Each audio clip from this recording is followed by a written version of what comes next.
نحمدہ و نصلی علی رسول اللہ اما بعد اعوذ باللہ من الشیطان الرجیم بسم اللہ الرحمن الرحیم تنزیل الکتاب من اللہ العزیز الحکیم انا انزلنا الیک الکتاب بالحق فاعبد اللہ مخلصا لہ الدین الا للہ الدین الخالص والذین اتخذوا من دونہ اولیاء ما نعبدوهم إلا ليقربونا إلى الله زلفى إن الله يحكم بينهم فيما هم فيه يختلفون إن الله لا يهدي من هو كاذب كفار لو أراد الله أن يتخذ ولدا لاصطفى مما يخلق ما يشاء سبحانه هو الله الواحد القهار.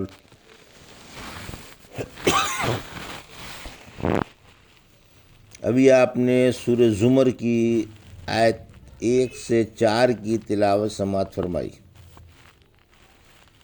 یہ 39واں سورہ ہے بترتیب مصحف اور 59ویں سورہ ہے بترتیب نزول، اور یہ مکی سورہ ہے.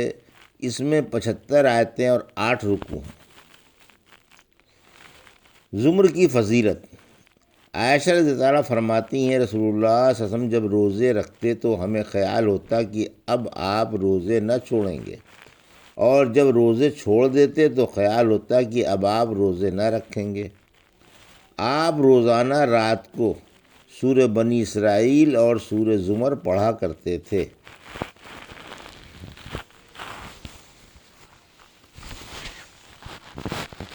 بسم اللہ الرحمن الرحیم. تنزیل الکتاب من اللہ العزیز الحکیم. آیت 1. انا انزلنا الیک الکتاب بالحق فاعبد اللہ مخلصا لہ الدین. آیت 2. الا للہ الدین الخالص والذین اتخذوا من دونہ اولیاء ما نعبدوہم الا لیقربونا الی اللہ زلفی ان اللہ یحکم بینہم فیما هم فیہ یختلفون ان اللہ لا یہدی من ہوا کاذب کفار. آیت 3. لو اراد اللہ ان یتخذ ولدا لاصطفى مما یخلق ما یشاء سبحانہ هو اللہ الواحد القہار. آیت 4. ترجمہ. میں اللہ کے نام سے شروع کرتا ہوں جو بڑا مہربان اور نہایت رحم والا ہے. یہ غالب و حکمت والے اللہ کی طرف سے اتاری ہوئی کتاب ہے. یقیناً ہم نے حق کے ساتھ آپ پر کتاب اتاری، اس لیے آپ خلوص سے اللہ ہی کی عبادت کریں. دیکھو، خالص اللہ ہی کی عبادت ہے. جن لوگوں نے اسے چھوڑ کر غیروں کو دوست بنا لیا ہے اور کہتے ہیں کہ ہم ان کی صرف اس لیے عبادت کرتے ہیں کہ وہ ہمیں اللہ سے قریب کر دیں گے، یقیناً اللہ ان کے اختلافات میں ان کے درمیان فیصلہ فرمائے گا. یاد رکھو، اللہ جھوٹے اور ناشکرے کو راہ نہیں دکھاتا. اگر اللہ کسی کو اولاد بنانا چاہتا تو اپنی مخلوق میں سے جسے چاہتا چن لیتا، مگر وہ تو پاک ہے. وہ ایک ہی اللہ ہے جو سب پر غالب ہے. یہ تھا ترجمہ سورہ زمر کی آیت 1 سے 4 کا. تفسیر.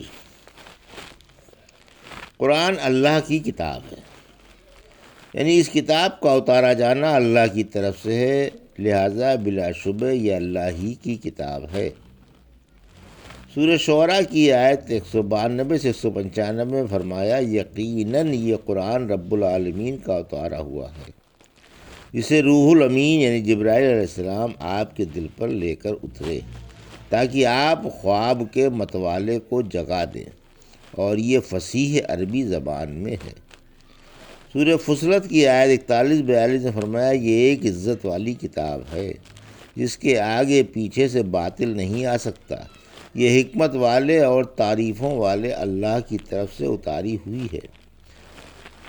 عزیز وہ ہے جس کے حدود تک آنے کا کوئی تصور بھی نہ کرے، اور حکیم وہ ہے جس کا ہر فعل ہر قول، ہر حکم اور ہر تقدیر حکمتوں سے لبریز ہو۔ قرآن توحید کی دعوت دیتا ہے۔ آیت 2، ہم نے آپ کے اوپر سچی کتاب اتاری جو توحید کی دعوت دیتی ہے، اس لیے آپ اللہ ہی کی عبادت کریں جو تنہا ہے اور جس کا کوئی شریک و ساجی نہیں، اور دنیا کے لوگوں کو بھی اسی کی عبادت کی اور توحید کی دعوت دیں، اور انہیں سمجھا دیں کہ انسان کو حق تعالیٰ کے سوا کسی غیر کی عبادت لائق نہیں، کیونکہ کسی غیر میں یہ صلاحیت ہی نہیں کہ اس کی عبادت کی جا سکے۔ اللہ کا کوئی شریک و سہیم نہیں، نہ کوئی اس کے برابر کا ہے اور نہ مقابل کا۔ آیت 3، اللہ پرخلوص عبادت کی جائے، اللہ کی پرخلوص عبادت کی جائے۔ ہوشیار ہو جائیے، خالص عبادت اللہ ہی کے لیے سزاوار ہے۔ پھر بت پرستوں کے عقائد کا بیان ہے کہ یہ غیروں کو واسطہ سمجھ کر ان کی عبادت کرتے ہیں کہ یہ ہم سے راضی ہو کر ہمیں اللہ کے قریب کر دیں گے اور بخشوا دیں گے۔ مشرک اپنے خیال کے مطابق مقرب فرشتوں کے بت بنا کر اور بتوں کو فرشتے تصور کر کے ان کی عبادت کرنے لگے تاکہ یہ اللہ سے سفارش کر کے ان کی دنیاوی مرادیں پوری کرا دیں اور بلائیں ٹلوا دیں۔ رہا آخرت کا سوال تو یہ آخرت کو مانتے ہی نہ تھے۔ قیامت کے دن فیصلہ ہو جائے گا۔ پھر فرمایا اللہ قیامت کے دن ان کے اختلافات میں فیصلہ فرما دے گا اور ہر ایک کو اس کے عمل کی جزا یا سزا پوری پوری مل جائے گی۔ سورہ سبا کی آیت 40 اور 41 میں فرمایا یعنی جب ہم سب کو جمع کریں گے پھر فرشتوں سے پوچھیں گے کیا یہ تمہاری عبادت کیا کرتے تھے؟ فرشتے جواب دیں گے اے اللہ تو پاک ہے، تو ہی ہمارا دوست ہے، یہ نہیں، یہ تو شیطان کے پجاری تھے اور اکثر شیطان پر ایمان لائے ہوئے تھے۔